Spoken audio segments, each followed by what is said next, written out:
just saves. Let's continue. All of Makawa's men are gathered in the village square. You join them, getting information alongside them to organize village's defenses. The Germans are coming. You're seized by doubt.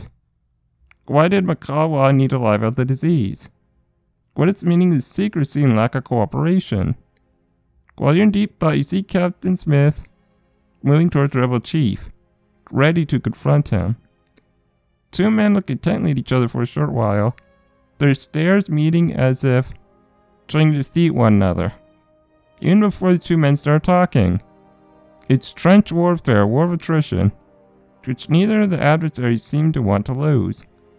Finally, when it's clear to both men that the rival won't lower their eyes, Smith is the one who starts talking. I don't like it when an ally of mine hides information from me. If we survive, we'll have much to discuss. What happens in my village is no business of yours.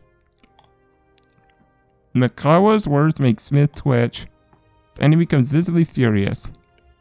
As for the rebel chief, Makawa is again staring back at your captain. The two men seem ready to come to blows at any moment. Smith's voice getting louder and louder, and Makawa's composure starting to waver under the military man's rebel assault. You fear you're wrong in showing your doubts to Smith at such a delicate moment. You must try to do something to prevent the situation from getting even worse. Well, we got speechcraft, so speechcraft. Ignore.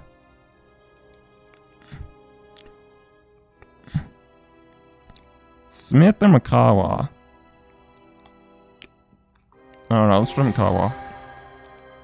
Success! Makawa, we're here to help you, not to cause trouble. And not just with the Germans either. We've got a battle to fight. We're outnumbered, and our only chance to face what's coming while trusting each other. Makawa listens in silence. His eyes are silent, he never seems to blink. But it looks as if he trusts you. Your words reassure him. Captain Smith too appears to be convinced by your words. He looks at you for a couple of seconds. Then he puts a hand on your shoulder, patting it once.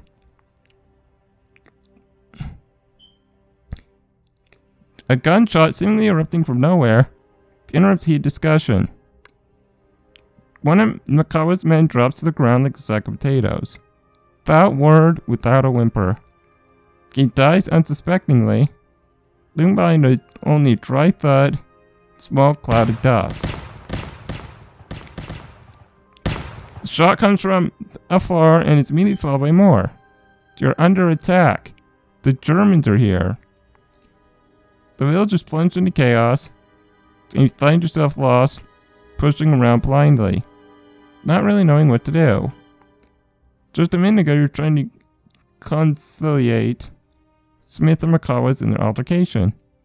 Now you have no idea where to go.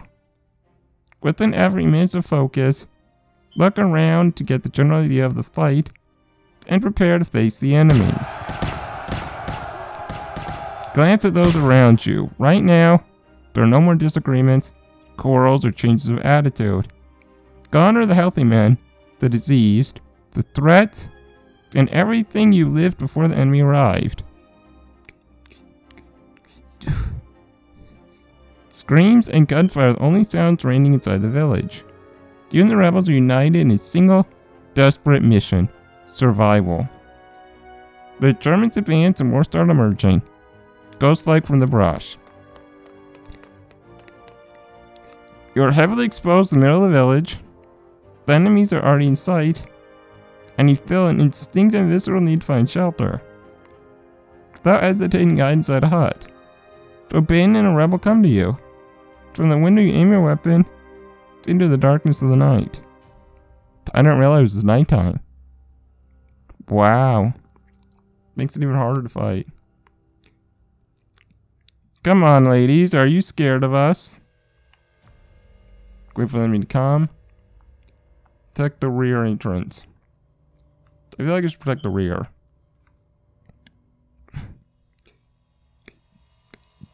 You move towards the rear of the hut, observing your surroundings to make sure that no Germans be found. You hastily try to come up with your next move. Barricade it. Barricade. You look for things to barricade the entrance with, or at least slow down your enemies, so they decide to come this way. Use everything you find shortly after you observe the results of your efforts. Now, wooden planks obstruct the opening, and whoever tries to come in will struggle to remove them, giving you an enormous advantage.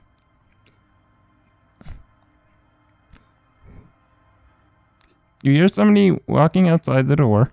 You just barricaded. They're trying to find a way through. You and your comrades stay silent, and after some failed attempts, whoever's on the other side gives into the plank's resistance and hurries away. By now, all the Germans have reached the village. They are a resolute, alert mass, never breaking formation. They move as one with such discipline, resembling machines more than human beings. The rebels and your comrades are hiding patiently, waiting for the right moment to attack, catch the invaders off guard.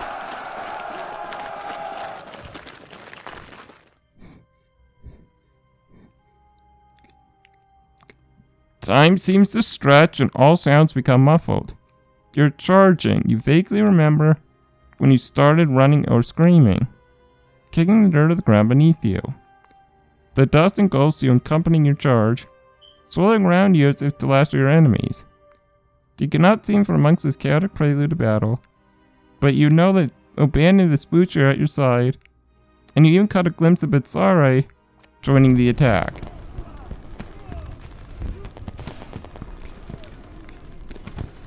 Even though all the rebels have joined you in setting upon the Germans, the enemy's defenses prove to be very effective. They stand firm side by side like an ancient Roman phalanx, and bullets rain down whoever tries to get close. A broad gunfire ensues, wave after wave of light crashing your comrades and the rebels. Makawa incites the rebels to fight and not to give up. He is shouting for the first time to ride in the village. He resembles a deity, standing tall in the midst of his small army. He yells like a man possessed, waving his arms, shouting orders as if his words were infused with magic, capable of turning them into reality. Horrified to see Betsare stabbed and stomach by an enemy. You watch him fall, seized by the most profound despair. That man is a complete stranger to the battlefield, an innocent thrown into a fight you did not belong to.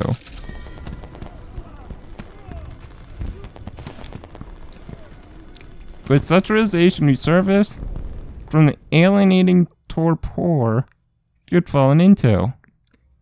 Time regains its usual speed, and suddenly a German soldier is upon you, trying to sink his bayonet into your neck. You're like just in time to prevent his hit from landing. So we got those experience points. Awesome. Let's do speechcraft. So do we. Oh god. We don't have either. Uh-oh. Your eyes are fixed on the enemy's blade a few inches from your neck. German's trying to skewer you, so aim your gun to shoot him. You realize you're too late, deadly late. You can't pull the trigger, but the sound of gunshot sounds close to you. You don't know where the bullet came from, but the German soldier falls at your feet, dead.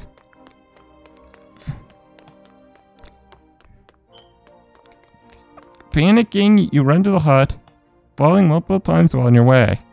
You look for your gun, but cannot find it. You realize you left it behind during the rush of your escape. The weapon glistens in the darkness, sinking into the mud.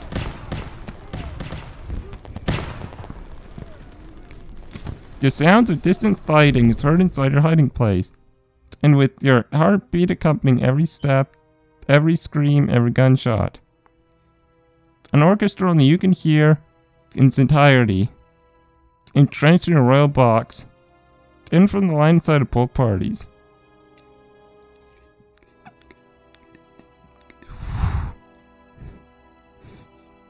Your mind starts wandering when you stare at the wall in front of you, wild-eyed.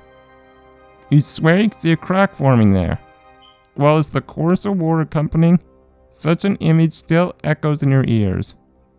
Working up the courage, you decide to take a look at the ongoing battle, pinged from one of the windows.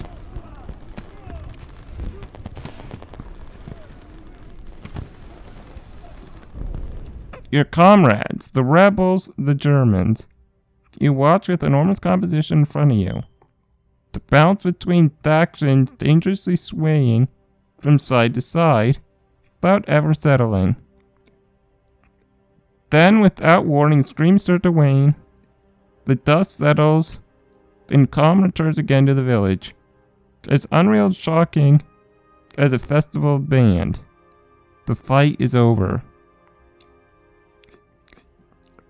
You hear Makawa's voice break the perfect silence. Spurs on his men begin dancing and screaming, while their leader steps on the head of a fallen enemy, as if posing for a historical victory painting.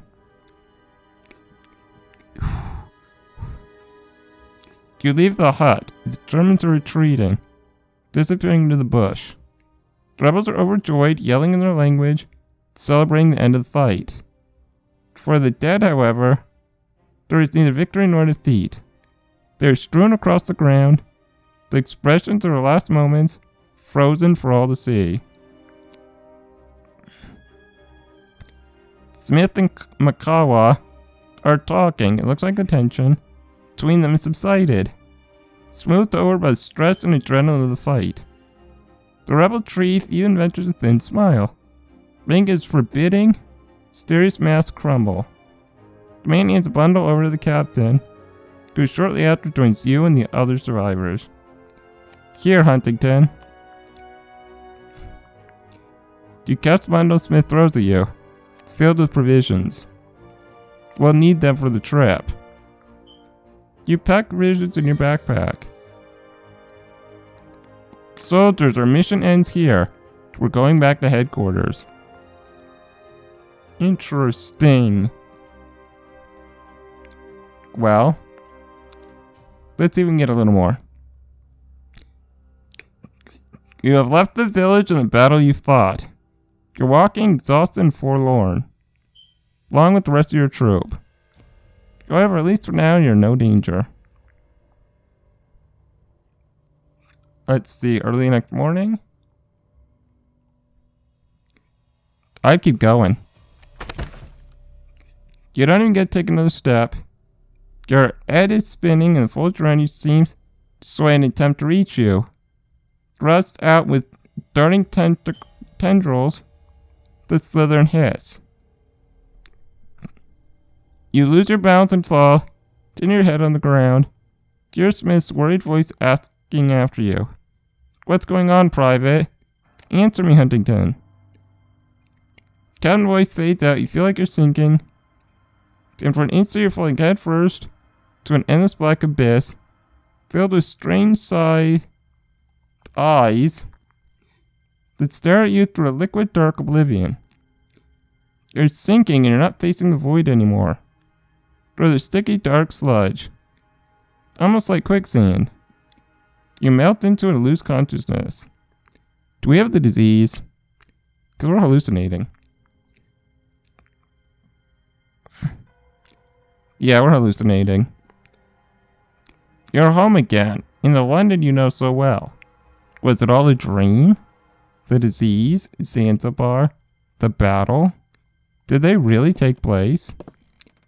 You rock around your home carrying a tray, flowed with hot tea, a cup of sugar cubes, and some butter cookies. You climb the stairs, get to your bedroom, and open the door. You immediately turn your eyes towards the reclining woman asleep on the bed. You pause for a while, watching her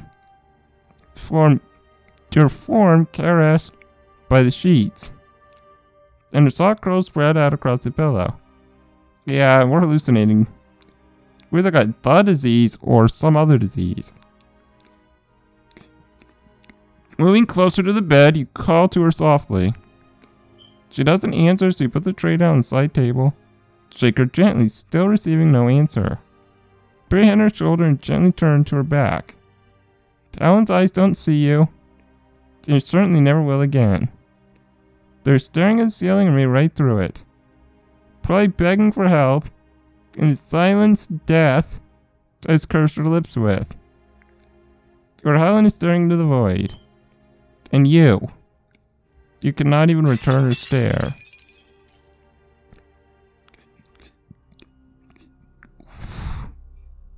Startled, you stand up brusquely, bumping into the tray. Crashes to the ground, shattering its contents. You lean towards her, holding her corpse in your embrace, desperately trying to give her the warmth of your body. You whisper her name, subdued litany, but there's no longer a voice to answer you, nor a hand to catch your tears.